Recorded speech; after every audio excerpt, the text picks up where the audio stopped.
Avui des de Badalona Prop ens hem acostat fins al carrer de la Costa perquè a Òmnium Badalona es presentava el llibre La tentació independentista i hem parlat amb un dels seus tres autors, Jordi Manent. Per què aquest títol de l'obra, La tentació independentista?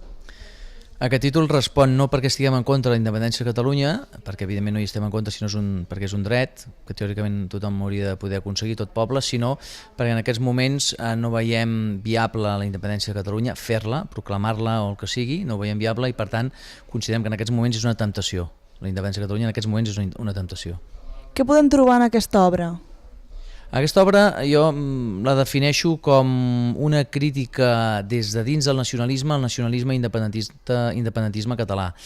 Per tant, una revisió històrica d'allò que s'ha fet malament, una crítica del present i una alerta, un avís pel futur de no tornar a caure amb errors del passat i tornar a fer, diguem, 6 d'octubre del 1934, a tornar a fer 1714, és a dir, a tornar a perdre. Això no ens ho podem permetre com a país.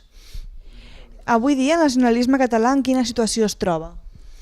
Avui dia el nacionalisme català a grans trets es troba d'una banda que creix de manera extensiva i tranquil·la, no només dins dels mateixos partits com Convergència i Unió o Esquerra Republicana, sinó que també arriba el nacionalisme, el catalanisme a més intensitat dins de partits polítics com Iniciativa Verds o el PSC, la qual cosa és bona.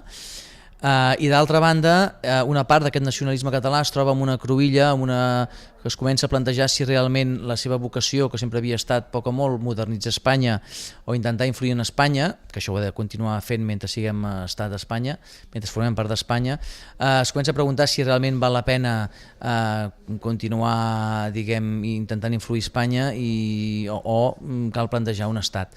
Per tant, el nacionalisme català, per primer cop a la història, es planteja seriosament el tema de la independència. I avui dia és viable la independència de Catalunya?